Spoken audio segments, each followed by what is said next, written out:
24 de outubro de 1929. Desastre em Wall Street. A Bolsa de Valores de Nova York despenca, num dia que entraria para a história como a Quinta-feira Negra. Investidores em pânico mandaram vender todas as ações que tinham a qualquer preço. As ações das grandes companhias, como a General Electric, caíram vertiginosamente de valor. Nas primeiras 3 horas do pregão, 11 bilhões de dólares tinham virado fumaça. O crash em Wall Street desencadeou uma onda de falências e abalou a confiança na economia americana. Em pouco tempo, os Estados Unidos e o mundo todo eram varridos por uma grave crise econômica. 13 milhões de americanos amargavam o desemprego. A produtividade caía e os bancos fechavam um após outro. Os efeitos da crise foram devastadores para o Brasil e a economia do café.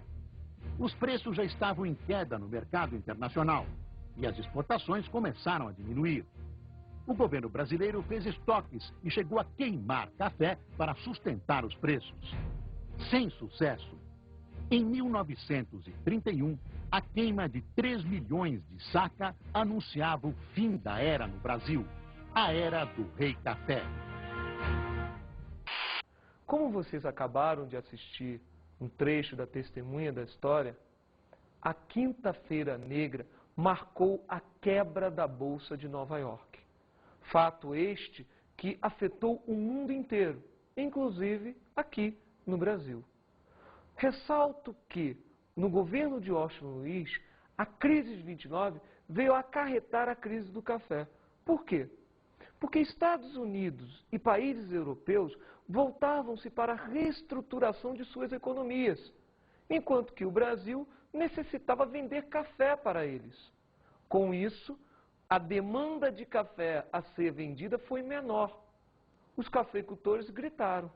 Pediram ajuda ao governo brasileiro, que através de um convênio chamado Convênio de Taubaté, assinado lá atrás, no ano de 1906, no governo de Rodrigues Alves, firmava que o governo federal deveria comprar o excedente, mediante empréstimo. Porém, tanto o governo norte-americano, como, por exemplo, o governo inglês, não veio a fornecer esse empréstimo. O que aconteceu então? Se instalou a crise do café. Uma crise econômica que gerou uma crise política. Mas qual foi esta crise política? A crise política está associada diretamente ao movimento revolucionário de 1930. Vamos entender o que aconteceu para ocorrer a Revolução de 30.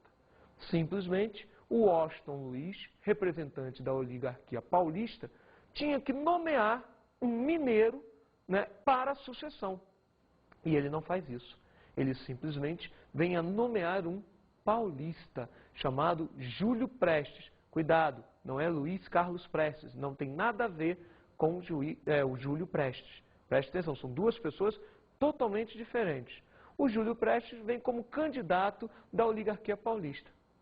Minas Gerais, não gostando desse fato, promove um rompimento da política do café com leite.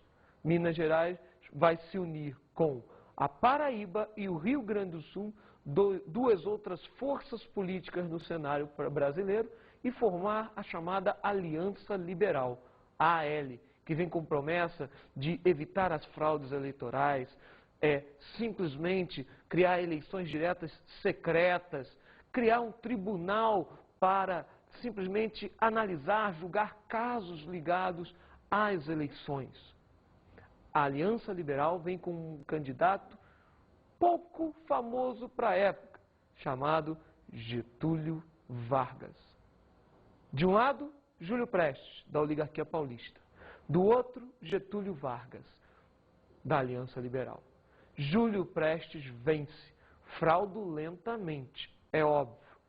Getúlio Vargas volta para o Sul e o Sul afirma, jamais pegará em armas para contestar o resultado das eleições. Mas um fato muda tudo. Na Paraíba, ocorre o assassinato do vice, da chapa de Getúlio Vargas, João Pessoa. Com o assassinato de João Pessoa, caracterizado por motivos pessoais, desencadeia todo o processo revolucionário. Getúlio Vargas pega um trem e começa uma caminhada em direção ao Rio de Janeiro. Nesse trajeto, nesta caminhada, Getúlio Vargas ganha o apoio de Assis Chateaubriand, o gerente, o chefe da mídia da época. A mídia está a favor de Getúlio Vargas. Getúlio Vargas vai simplesmente caminhar para o Rio de Janeiro para tomar o poder. Chegando no Rio de Janeiro, uma célebre frase tomava conta do Brasil na época: façamos a revolução antes que o povo a faça. Logo, Júlio Prestes foi impedido de tomar o poder e Washington Luiz foi deposto. Getúlio Vargas, apoiado por Minas Gerais, Rio Grande do Sul e a Paraíba, subia ao poder, dando início ao que nós conhecemos como Era Vargas. Mas esse ponto, a partir daí, da Revolução de 30, é uma outra história. Vamos dar uma observada nas dicas de estudo agora?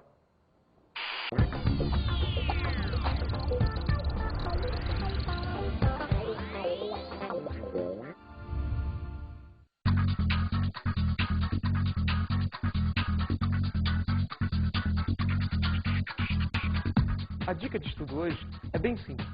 Um livro e um documentário. O livro, A Coluna Prestes, da própria filha de Prestes, Anita Leucádia Prestes, da editora Moderna. O documentário, O Velho, a história de Luiz Carlos Prestes e Tony Ventura. Tá legal? Tchau!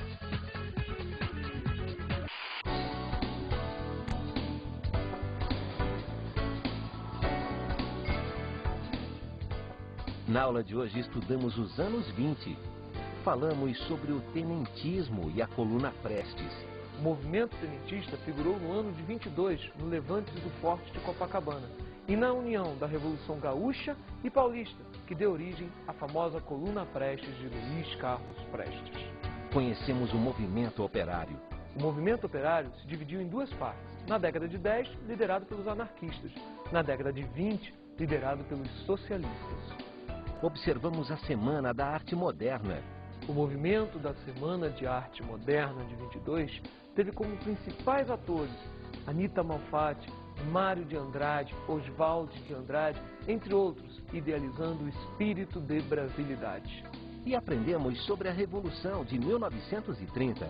A Revolução de 30 marcou a subida da Aliança Liberal e de Getúlio Vargas no poder. Bons estudos!